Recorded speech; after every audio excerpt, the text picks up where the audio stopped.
Bonjour à toutes et à tous. La séance est ouverte.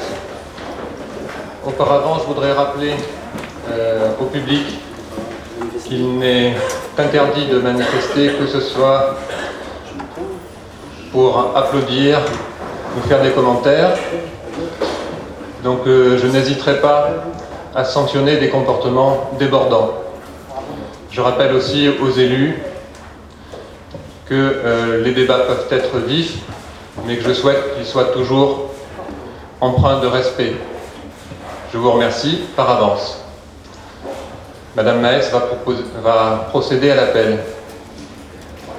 Monsieur Jean-Paul Joseph. Présent. Madame Kélissi Laetitia. Monsieur Decroix Jean-Yves. Madame Ecke Jeanne, représentée par Monsieur Sermolas. Monsieur Sermolas Dominique. Madame Dagor Nicole. Monsieur Roland Jean-Pierre. Madame Romano Véronique. Elle arrive. Monsieur Bertoncini Franck. Monsieur Siora Michel. Monsieur Apagnan Edmond. Madame Aubanissian Laure. Moi-même présente. Madame Costanza Martine, représentée par Madame Dagor. Monsieur Bessier Philippe. Madame Loger Sylvie. Représentée par Monsieur Siora. Monsieur Rossi Jean-Michel. Madame Canives Christine. Monsieur Descherchy Patrick. Monsieur Garrido Laurent. Garrido Laurent.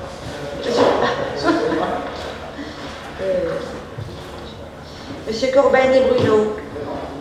Madame Coudray Laetitia, représentée par Mme Kélissi. Madame Costanero Sophie, représentée par moi-même. Monsieur Palis Christian. Monsieur Corazza Patrick. Monsieur Delo Christian. Monsieur Champion Yannick. Madame Règle Elisabeth, représentée par Monsieur Palix. Et Madame Cercio Floriane. Alors nous allons commencer par le compte-rendu des décisions prises par le maire. Donc je vous les énumère. Tarification et suivi des ateliers et cours du centre culturel.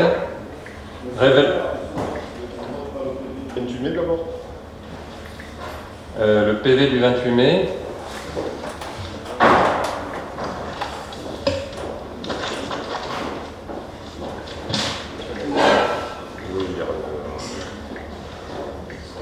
Alors PV du 28 mai. Est-ce qu'il y a des observations? Qui est contre? Qui s'abstient? Qui est pour?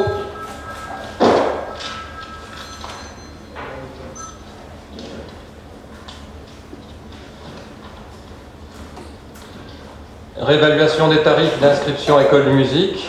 Réévaluation des tarifs des billetteries relatives à la programmation des cycles de conférences, débats, spectacles, représentations théâtrales et concerts. Carré jeune, participation forfaitaire des familles aux diverses inscriptions année 2015. Convention d'exploitation du lot 1, activité nautique, concession d'utilisation du domaine public maritime, parking du casino. Convention de mise à disposition des équipements sportifs au profit du centre départemental de l'enfance. Bail précaire, immeuble communal, avenue Georges V, abritant le restaurant anciennement dénommé Le Pascadou. Occupation du domaine public, fixation d'une redevance. Donc il y a toute une série de nouvelles redevances que vous avez dans votre notice explicative. Et sortie d'inventaire communal matériel du centre technique municipal. Monsieur Roland. Je voudrais savoir pourquoi la décision numéro 16 qui concerne l'occupation de domaine public par le manège Big Five est reprise dans le 24, toujours pour le même manège, avec une baisse de 200 €. Dans la décision numéro 16, il s'agit d'une somme de 600 € pour occuper le domaine public et plus que 400 dans la décision numéro 24 à 4-5 jours d'intervalle.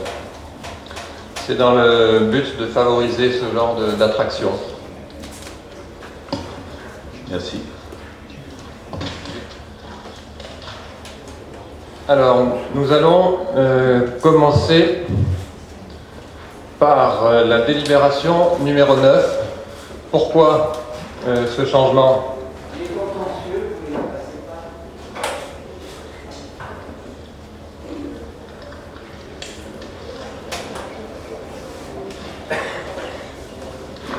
là, je n'ai pas de...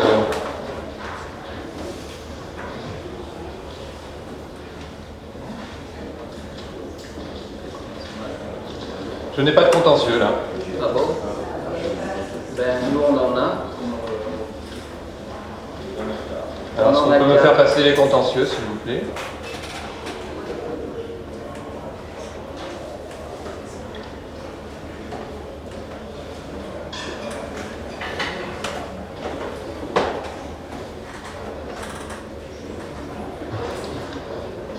Alors, donc, les contentieux, je vous les énumère.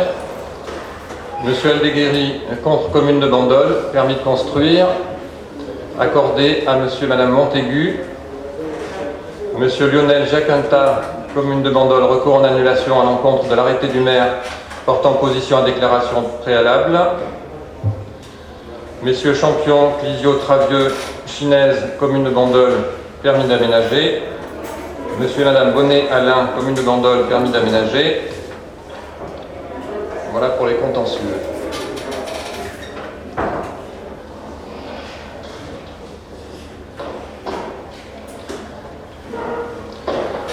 Oui, donc nous allons commencer directement par la délibération numéro 9. Pourquoi? Parce que l'affectation de résultats doit survenir après le vote du compte administratif.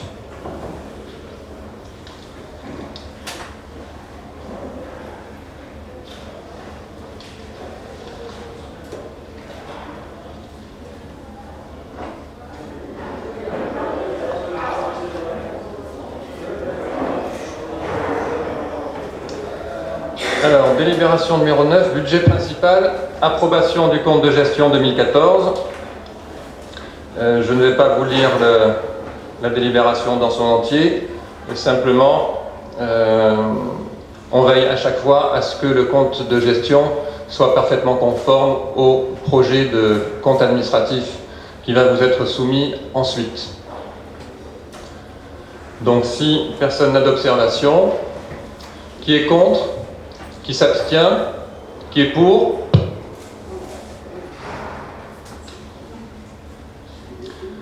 Numéro 10, budget annexe du port.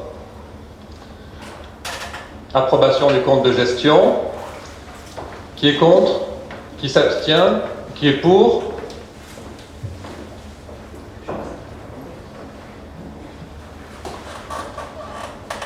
Délibération numéro 11, budget annexe de l'eau. Qui est contre? Qui s'abstient? Qui est pour? Numéro 12, budget annexe de l'assainissement. Qui est contre? Qui s'abstient? Qui est pour? Budget annexe de la RGTP, Régie générale des transports publics. Qui est contre? Qui s'abstient? Qui est pour? Budget annexe de la chambre funéraire. Qui est contre? Qui s'abstient? Qui est pour? Budget annexe de la régie des parkings. Qui est contre? Qui s'abstient? Qui est pour? Budget annexe de la régie municipale du tourisme. Qui est contre? Qui s'abstient? Qui est pour?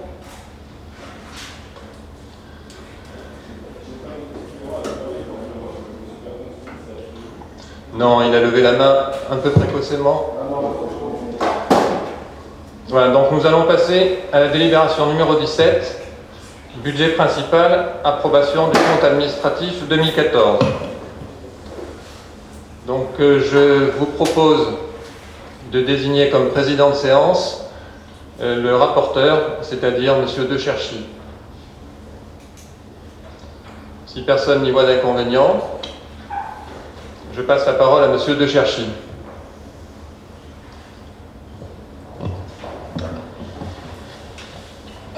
Alors le texte des délibérations de 17 à 24 sont identiques. Je vous propose de le lire une fois, donc c'est le numéro 17.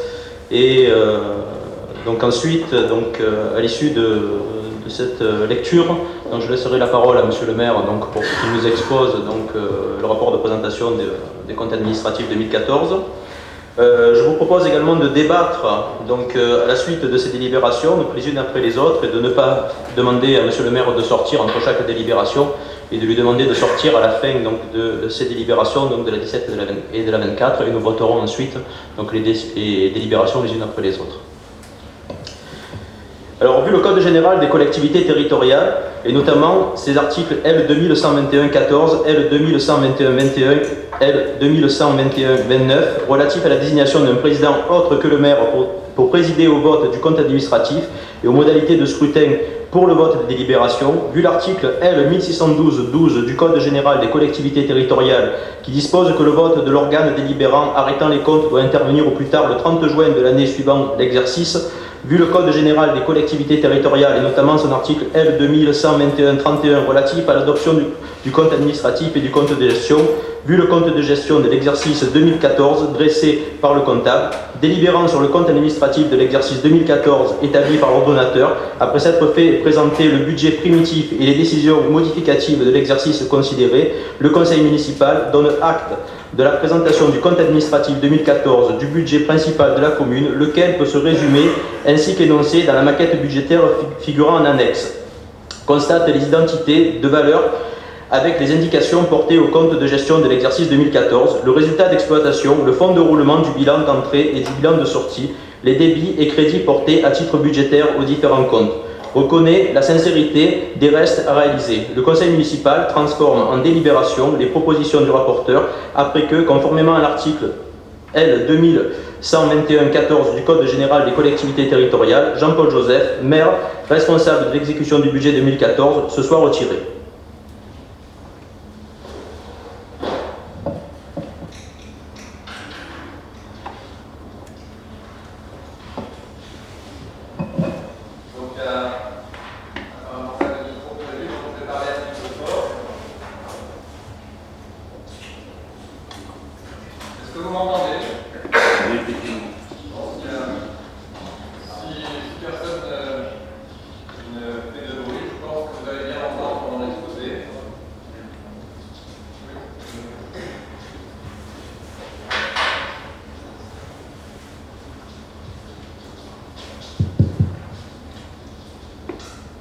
Bien, c'est encore mieux, je pense. Oui. Alors, le compte administratif, bien entendu, c'est la présentation des équilibres budgétaires et financiers de la commune.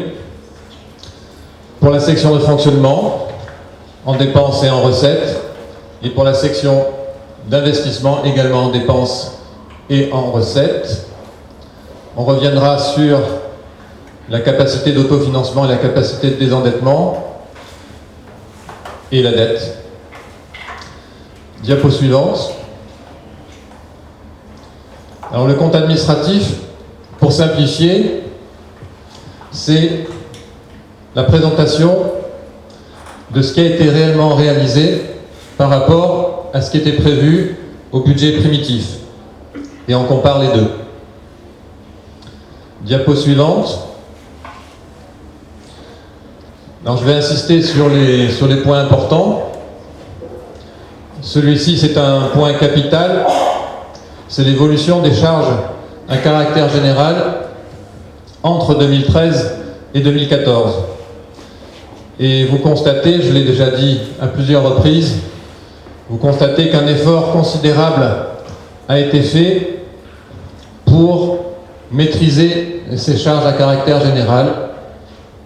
Une baisse de 565 000 €, près de 10%. Et cet effort n'avait jamais été réalisé à ce point-là auparavant.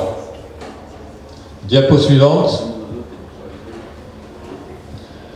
Il y a ici les autres points des dépenses de fonctionnement, les charges de personnel qui ont augmenté de 3%.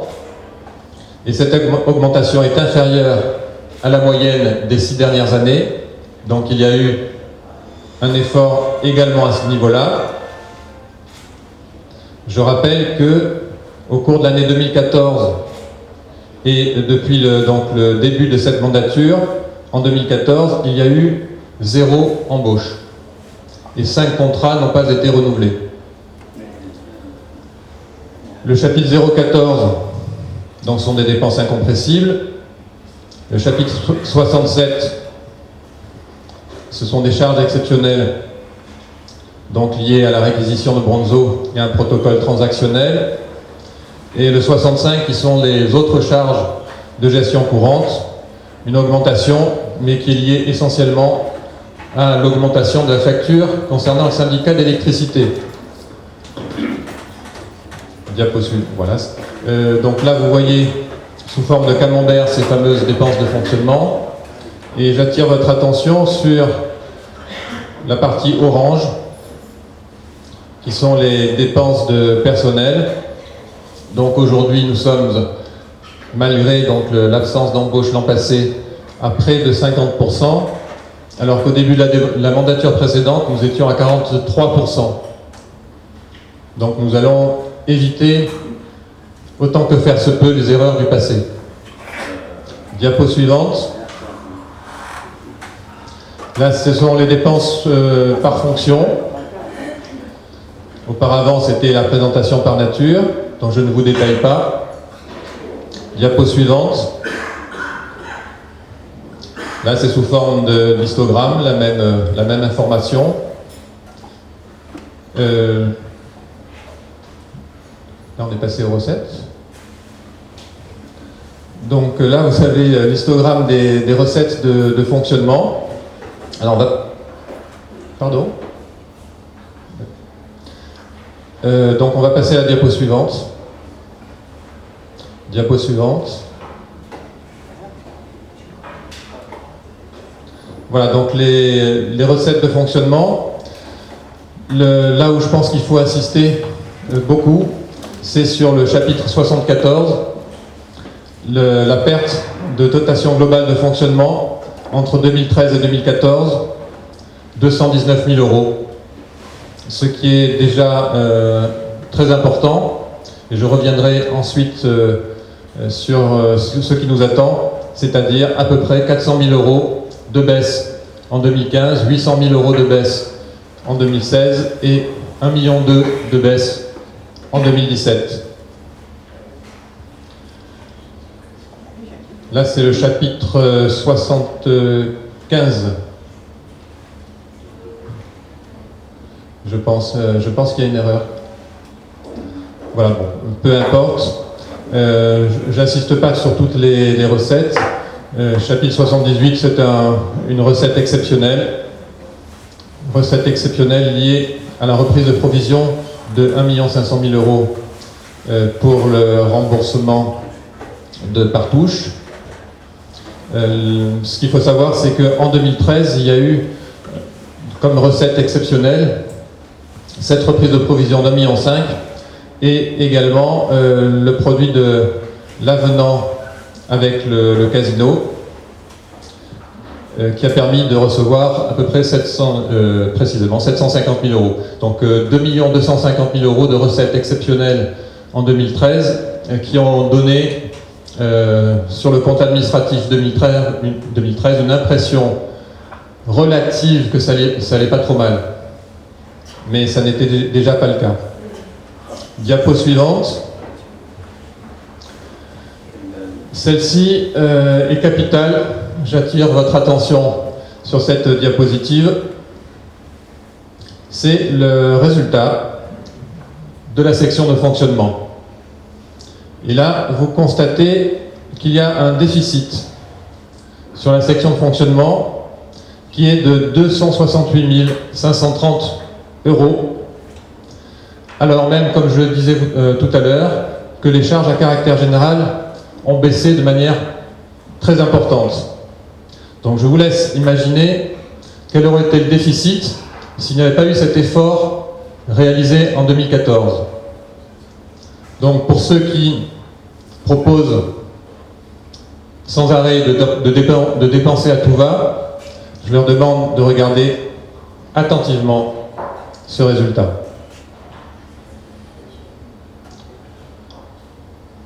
Alors, nous allons poursuivre bien entendu les efforts, mais sachez que la situation actuelle n'est pas bonne. Diapo suivante. Les dépenses d'investissement, vous voyez qu'il y a une baisse significative entre 2013 et 2014. Ça vient du fait essentiellement qu'en 2013, il y avait un certain nombre de travaux qui ont été effectués, notamment la fin des travaux par VAD, vers aménagement développement. Diapo suivante. Donc sous forme de camembert. Diapo suivante. Donc c'est l'explication à cette baisse de dépenses d'équipement. Diapo suivante. Les recettes d'investissement. Donc vous voyez qu'il y a une baisse significative sur le chapitre 16, emprunts et dettes assimilées. Ça vient du fait essentiellement que le fameux CLTR n'a pas été tiré en 2014 et ça a été corrigé ensuite. Diapo suivante. Alors là, vous avez une diapo importante, c'est la capacité d'autofinancement, c'est-à-dire ce qu'on appelle l'épargne brute.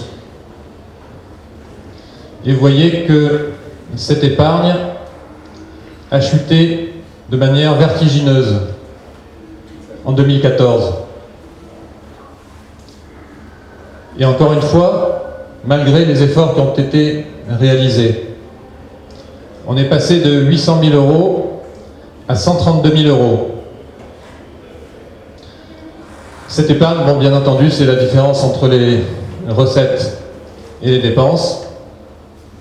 Et ça illustre parfaitement ce qui est en train de nous arriver, c'est-à-dire qu'on se dirige droit dans le mur.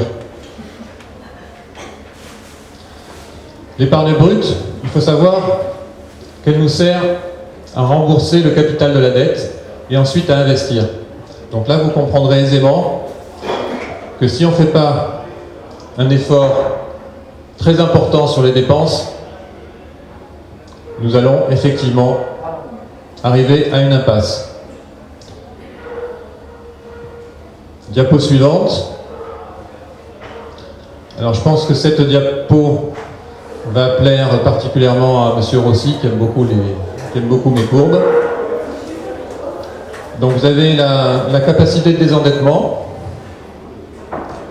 Je vous rappelle que c'est le ratio le plus indicateur. Vous avez déjà eu l'épargne brute sur la diapo précédente.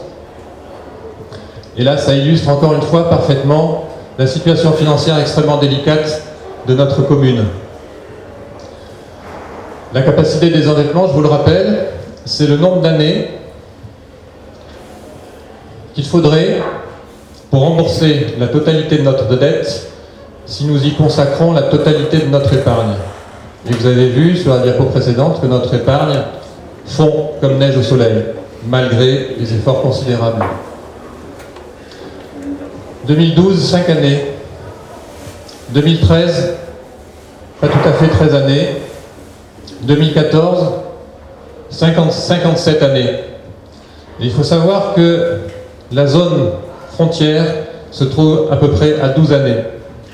Au-delà, on considère qu'il y a danger. Et sur la droite, vous avez ce fameux effet ciseau. Et là, vous le comprenez parfaitement parce qu'il est illustré, c'est facile à comprendre.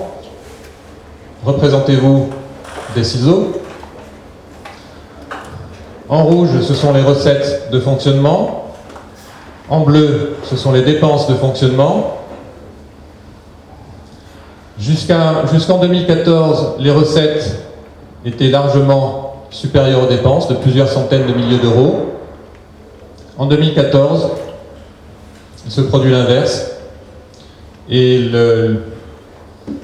la prospective que nous pouvons avoir pour l'instant n'augure absolument rien de bon pour les années qui viennent. Diapo suivante. Voilà, donc ça c'est l'évolution de la dette. Vous constatez qu'effectivement, la dette diminue, ce qui est une bonne chose. Nous n'avons pas réalisé de nouveaux emprunts, mais comme je l'ai expliqué la dernière fois, c'est pas tout d'avoir une dette qui n'est pas trop importante. Si on ne peut pas la rembourser, on est en grande difficulté. Voilà. Vous avez dans votre présentation ce qui concerne les animations de l'année dernière. Monsieur Decroix. Non.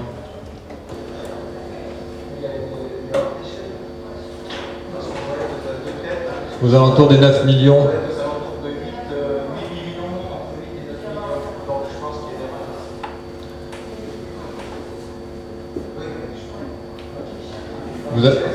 Vous avez raison, il y a forcément une erreur, puisqu'on est à 9 millions d'euros. Monsieur Palix. Parce que vous présentez. Alors, Monsieur Palix, il y a parfois quelques erreurs, quelques imperfections, quelques confusions. Et je vous fais remarquer à toute l'assistance que nous n'aurions pas ce genre de problème si la commune fonctionnait normalement. Les fonctionnaires sont débordés par des tâches qu'ils n'auraient pas eues si le conseil municipal avait voté le budget. Parce que là, nous avons passé beaucoup de temps. Heureusement que j'en ai embauché des fonctionnaires. Hein. Pardon ? Heureusement que j'ai embauché des fonctionnaires. Sinon, ce serait la catastrophe. Alors, si vous aviez embauché moins de fonctionnaires, nous serions moins en difficulté, Monsieur Palix. Si, puisque vous ne pourriez plus gérer. Monsieur Palix, je vous rappelle que les fonctionnaires font ce qu'ils peuvent. Et s'ils sont en difficulté actuellement, c'est bien à cause du rejet du budget et de tout ce que vous avez provoqué dans cette assemblée. Bien, la présentation est terminée. Place au débat.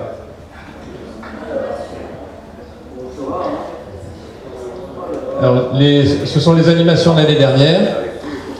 Donc je vous invite à regarder les rapports de présentation que vous avez.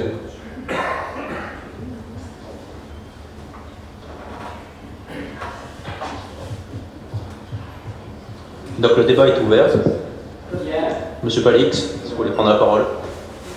Alors, d'abord, sur ce qui a été dit généralement sur les embauches, quand la Chambre régionale des comptes, que vous connaissez bien maintenant, monsieur le maire, est venue en 2008, elle m'a fait remarquer qu'il fallait rester dans des embauches aux alentours de 3,5. Nous avons réalisé 3,6, 3,7. Nous avons augmenté effectivement par rapport à la Chambre régionale des comptes de 0,1 à 0,2%. Pourquoi ?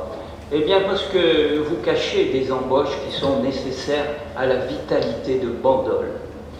Nous avons embauché pour la sécurité des Bandolais. Nous avons embauché également pour les écoles. Et c'est pas vous qui avez eu à subir les réformes scolaires. Ça nous a coûté des centaines de milliers d'euros. Tout ça a fait qu'effectivement, il y a eu une augmentation de quelques dizaines de pourcentages qui n'avaient pas été prévus par la Chambre régionale des comptes. Là, vous avez déjà augmenté, vous, les ressources en personnel. Alors, je me demande ce que ça va être l'an prochain, puisque vous avez embauché un directeur de cabinet qui représente 3 emplois. Entre parenthèses, comme vous n'avez plus pratiquement de fonction, je me demande à quoi sert ce directeur de cabinet. Comme vous d'ailleurs, vous êtes quoi maintenant ? Vous êtes en CDD à 10%. Vous pourriez donner un peu de votre salaire, ça arrangerait les choses. Mais ceci étant, je reviens sur ce que vous nous avez dit. Effectivement, vous avez fait des économies de 500 000 €, mais vous avez tout étranglé. Vous avez étranglé les animations, Noël a été une calamité et vous continuez. Vous avez étranglé les écoles, vous avez étranglé la sécurité, la propreté, tout à Bandol. Et je peux dire quand même aussi que quand vous parlez de Partouche, vous connaissez mal le sujet. Parce que, effectivement, quand nous avons négocié la reprise, puisque vous vous souvenez que nous avons vendu un terrain qui n'a été inconstructible, mais pas par ma faute, à cause des inondations. Et bien sûr, ces 2 500 000, avec négociation, nous sommes arrivés à ce que Partouche nous reverse 1 500 000 euros. C'est quand même une somme. Ces 1 500 000, ils ont été divisés par 2. 750 000 tout de suite, et puis vous allez recevoir 100 à 200 000 euros tous les ans, puisque vous avez un compte que vous ignorez, le compte 471. Et ce compte-là, dans les 4 ou 5 années, vous reversera 750 000 euros. Et puis aussi, on le verra dans les excédents, il y a eu des travaux. Nous avons fait des travaux. Et nous avons bien négocié avec Sud Sainte-Baume. C'est-à-dire que Sud Sainte-Baume nous versait 50% en fonds de concours. Et vous avez eu, sur cet excédent-là que vous allez nous donner tout à l'heure, que vous oubliez toujours, qui vous aurait évité d'augmenter les impôts, 2 300 000. Et sur ces 2 300 000, qu'est-ce qui revient à ce que nous avons fait, monsieur le maire? Je pose la question. Combien? Vous n'en souvenez pas. Terminez votre intervention, monsieur Palix. Bon, 450 000 euros pour des travaux que nous avons faits en 2013 et qui sont revenus dans vos recettes. Et que vous oubliez, vous ne parlez que des dépenses, que d'une catastrophe. Non, s'il y a une catastrophe... Vous avez dépensé 470 000 euros 450 000 euros qui ont été reversés en fonds de concours. Les travaux ont été faits avant et on vous les a reversés à vous. Et là, ils sont donc en l'excédent 2013, il ne faut pas l'oublier.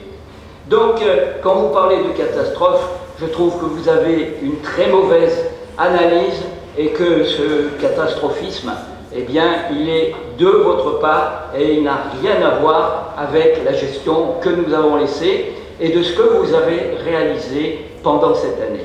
Voilà. Alors, je vais répondre pour le directeur de cabinet. Le montant est à peu près équivalent au montant que recevait l'ancienne directrice financière qui n'a pas été remplacée. Et je rappelle une fois de plus qu'il y a eu 0 embauche en 2014, en tout cas à partir du mois d'avril, parce qu'effectivement il y en a eu quelques-unes au cours du premier trimestre quand nous n'étions pas encore aux affaires. Et je pense qu'on peut-être justifier de l'embauche de quelques fonctionnaires au cours de votre mandature. Il y avait effectivement des besoins, mais je pense que vous aurez du mal à expliquer pourquoi vous avez recruté 91 fonctionnaires sur la mandature. C'est faux. Vous parlez des musiciens qui ont été transférés. C'est faux, vous dites des mensonges. Monsieur Palix, arrêtez d'insulter. Je ne vous insulte pas, c'est vous qui mentez. Monsieur Palix, je vous demande de garder votre calme. Non, non, mais moi je suis très calme. Les chiffres... Quand on ment, eh bien il faut répondre. Monsieur Palix, les chiffres sont là. Ce n'est pas des chiffres d'embauche. Ils ont été communiqués par la direction des ressources humaines. Ce n'est pas des chiffres d'embauche. Il y a eu 91 recrutements. Et il y a eu effectivement... Ce n'est pas vrai, c'est des transferts. Effectivement, il y a eu une soixantaine de départs à la retraite. Ah ben alors, si on a eu 60, alors il n'en reste plus beaucoup. Hein. Vous pouvez faire la différence. Eh bien, ça fait une quinzaine. Voilà. Ça fait une trentaine, 32 exactement. Mais vous partez sur 80. Avouez que c'est manipuler les gens. Monsieur Palix, je donne l'explication. 91 embauches au cours de votre mandat. Et ça correspond à une augmentation de 2 millions d'euros des dépenses de personnel sur votre mandature. 3,5%. Donc c'est difficile à justifier, je pense. C'est tout à fait justifié. Vous parlez d'étranglement de la ville.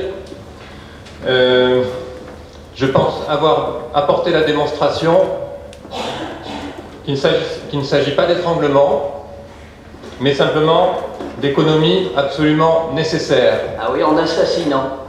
Vous assassinez tout ce qui est... En assassinant personne. C'est une ville balnéaire et touristique. En assassinant personne. Mais vous dites n'importe quoi. Oh, attendez, le tourisme est mort. Qu'est-ce qu'il y avait cet hiver? Absolument rien. Pas. Absolument pas. Ils étaient tous ailleurs. Absolument pas. Ah bah alors, vous sortez jamais. Vous dites n'importe quoi, monsieur Palix. Hein?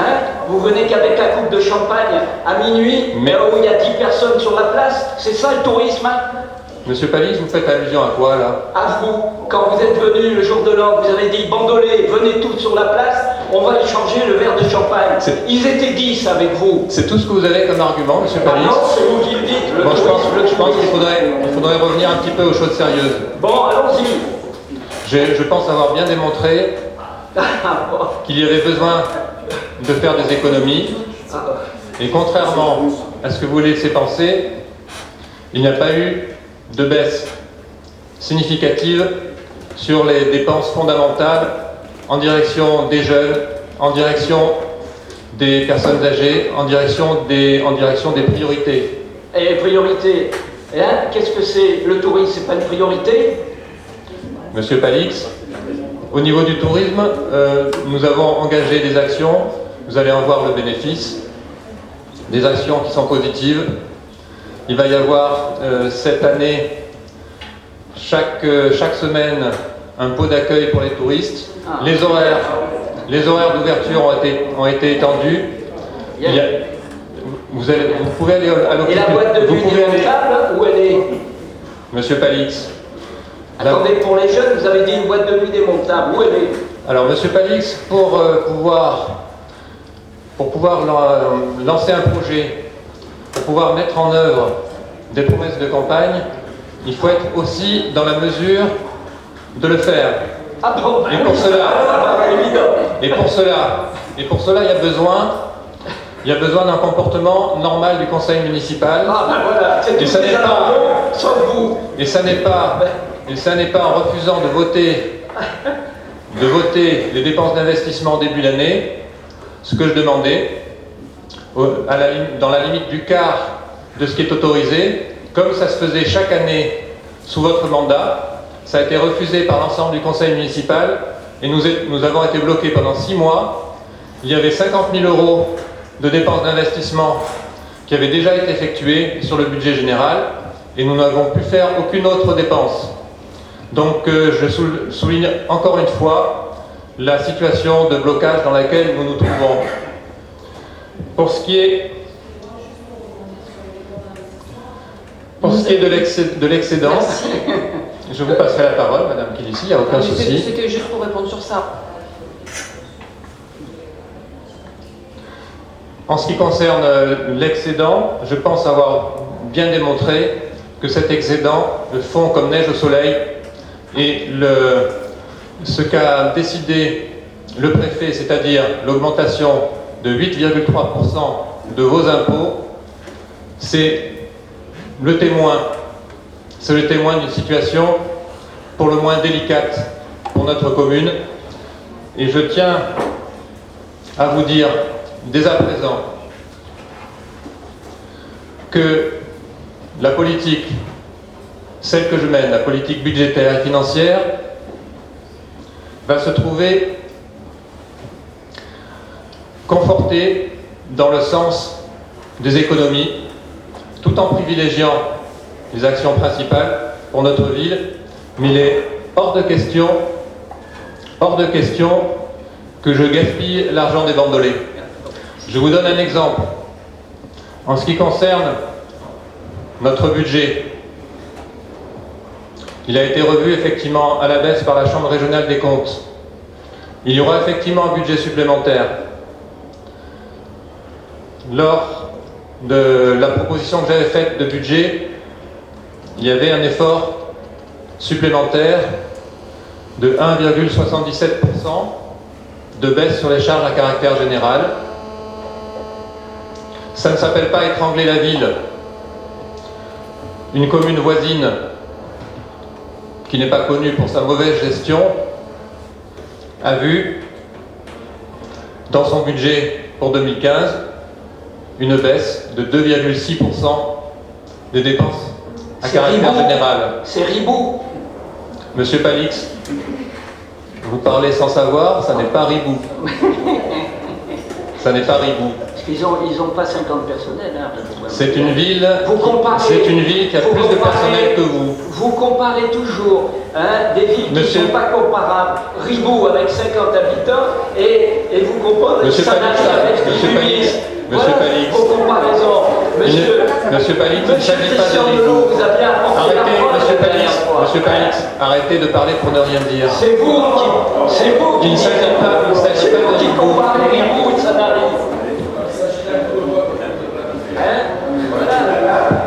Il ne s'agit pas de Ribou, il s'agit d'une ville voisine qui a plusieurs dizaines de milliers d'habitants. Donc ne dites pas. Alors c'est pas comparable. Simplement, l'effort qui est demandé à toutes les communes de France, tout le monde le sait, il y a des difficultés, les dotations d'État qui diminuent, je l'ai rappelé. Donc il ne s'agit absolument pas de jeter l'argent par les fenêtres. Et je répète, une fois de plus, c'est de ma responsabilité. Je veillerai à ce que nos dépenses soient contrôlées. Et l'objectif que nous aurons pour le budget supplémentaire, ça sera une baisse d'environ 2% des charges à caractère général et une augmentation seulement de 2% des autres charges de gestion courante. Voilà, donc ça c'est un engagement budgétaire du maire, et je rappelle que seul le maire fait les présentations de délibération budgétaire. Et quand j'entends certains dire « nous avons repris le pouvoir, le roi est mort »,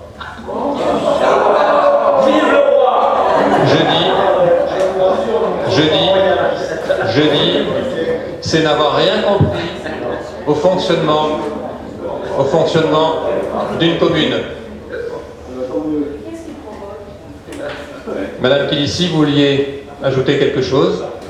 Non, juste sur les dépenses d'investissement, on vous avait demandé de fournir une liste détaillée des investissements, chose que vous auriez très bien pu faire au conseil municipal qui suivait. Vous n'avez pas voulu, donc c'est bien vous qui avez bloqué la ville. Alors là, c'est encore une manière de présenter les choses. Je rappelle que chaque année, il était proposé au conseil municipal de voter un quart du budget d'investissement de l'année précédente. Ça a toujours été fait, et comme par hasard, cette année, ça a été refusé. Voilà. J'ai toujours voté contre. Madame Kilissi, il y a... J'ai toujours demandé la précision au conseil municipal que l'on m'a donnée. Madame Kilissi, on n'a pas pu vous donner de précision sur des montants qui se chiffraient pour le budget principal aux alentours des 300 ou 400 000 euros. Bien sûr que si. Quand je demandais ça les années précédentes, on m'a toujours donné une liste d'investissements, bien sûr. Pour 400 000 euros, bien sûr. Oui, bien sûr. Monsieur Delot. Juste une précision sur ce que vient de dire la première adjointe. Effectivement, les années précédentes, le maire, Christian Palix en l'occurrence, présentait la liste des dépenses qu'il allait faire et notamment il le présentait lors du débat d'orientation budgétaire.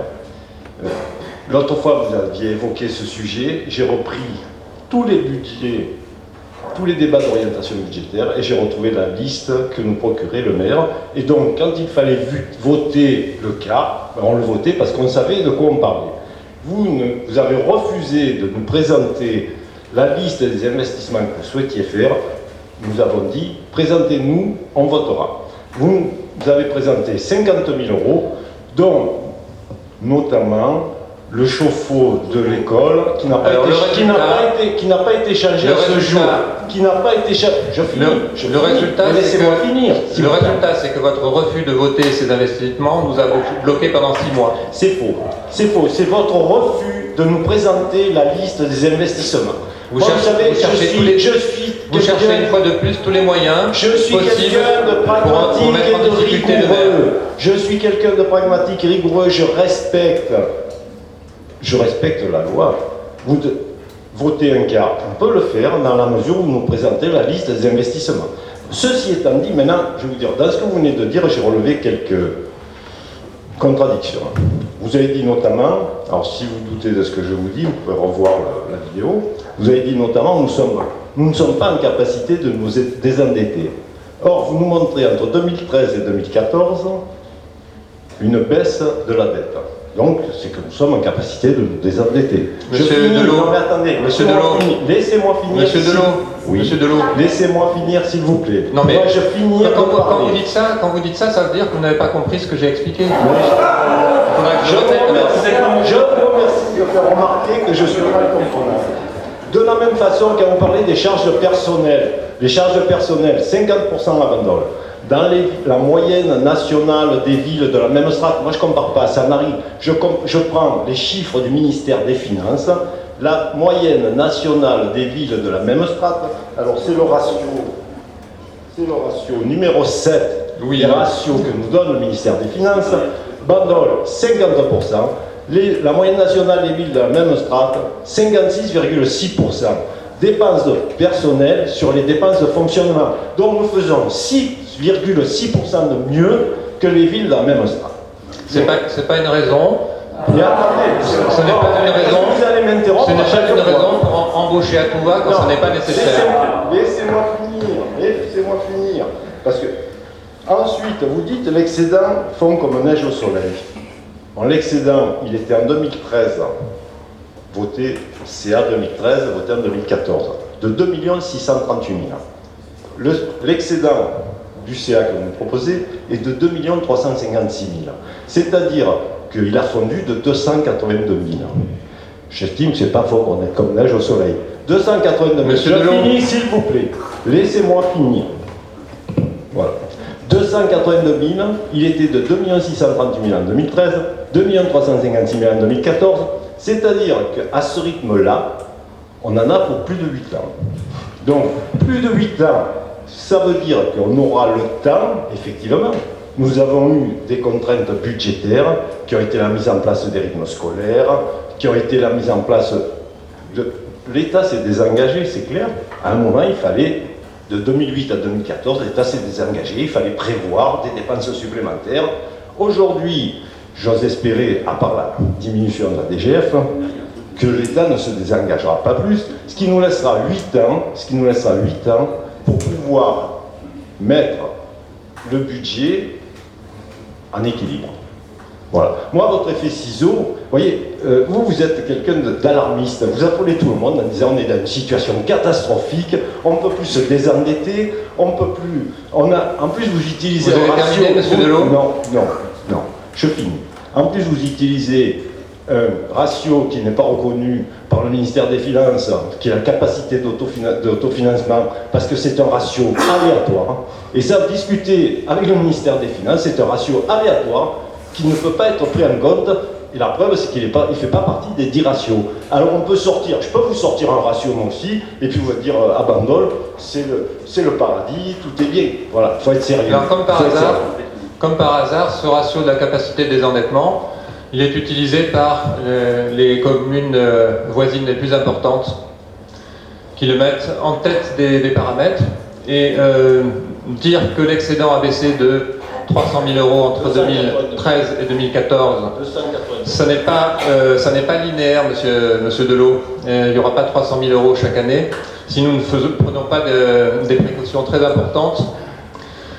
La diapo que vous avez vue tout à l'heure avec la chute de l'épargne brute, et ça c'est quelque chose de très parlant, l'épargne brute aussi. C'est ce qui nous reste, la différence entre les recettes et les dépenses.